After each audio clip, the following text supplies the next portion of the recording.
I hold it, that a little rebellion, now and then, is a good thing, and as necessary in the political world as storms in the physical.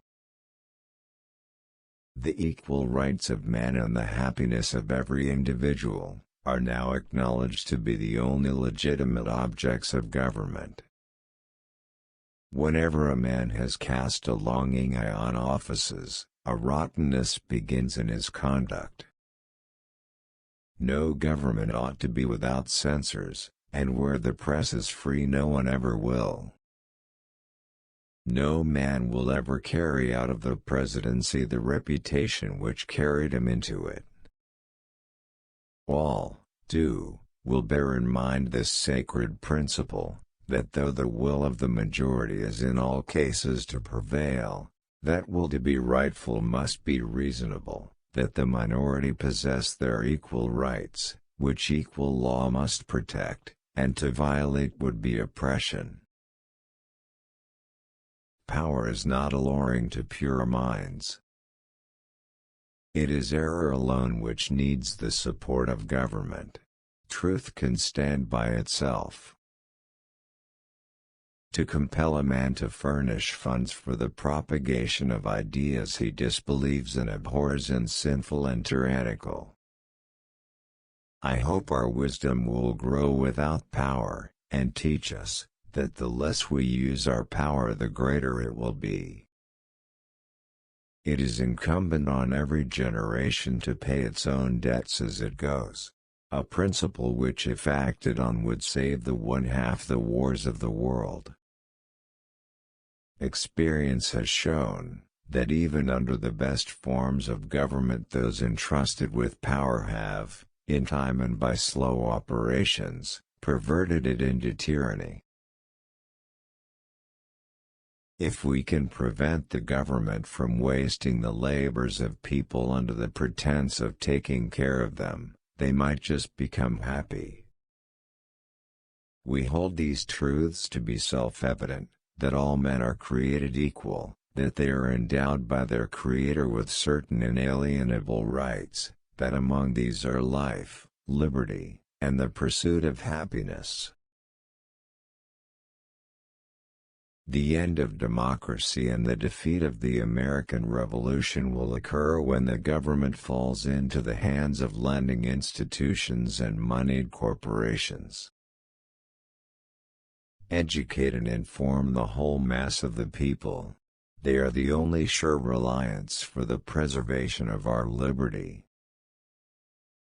If a nation expects to be ignorant and free, in a state of civilization, it expects to what never was and never will be.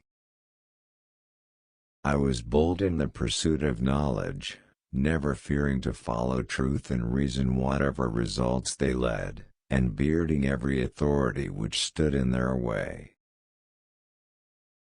To penetrate and dissipate these clouds of darkness, the general mind must be strengthened by education. Where the press is free and every man is able to read, all is safe. Were it left to me to decide whether we should have a government without newspapers, or newspapers without a government, I should not hesitate to prefer the latter.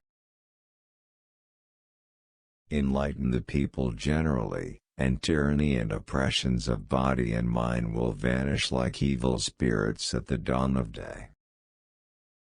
Question with boldness even the existence of a God, because, if there be one, he must more approve of the homage of reason, than that of blindfolded fear. Difference of opinion is advantageous in religion. The several sects perform the office of censor, over each other. It does me no injury for my neighbor to say there are 20 gods or no God. If God is just, I tremble for my country. Our civil rights have no dependence on our religious opinions any more than our opinions in physics or geometry. The way to silence religious disputes is to take no notice of them. I never will, by any word or act, bow to the shrine of intolerance or admit a right of inquiry into the religious opinions of others. In every country and every age, the priest had been hostile to liberty. Do you want to know who you are? Don't ask. Act. Action will delineate and define you. In matters of style, swim with the current. In matters of principle, stand like a rock. Peace and friendship with all mankind is our wisest policy, and I wish we may be permitted to pursue it. Nothing can stop the man with the right mental attitude from achieving his goal. Nothing on earth can help the man with the wrong mental attitude. Honesty is the first chapter in the Book of Wisdom. When angry, count to 10 before you speak. If very angry, count to 100. I like the dreams of the future better than the history of the past. Our greatest happiness does not depend on the condition of life in which chance has placed us, but is always the result of a good conscience, good health, occupation, and freedom in all just pursuits. Delay is preferable to error. How much pain they have cost us, the evils which never happened. My theory has always been, that if we are to dream, the flatteries of hope are as cheap, and pleasanter, than the gloom of despair. Do not bite at the bait of pleasure till you know there is no hook beneath it.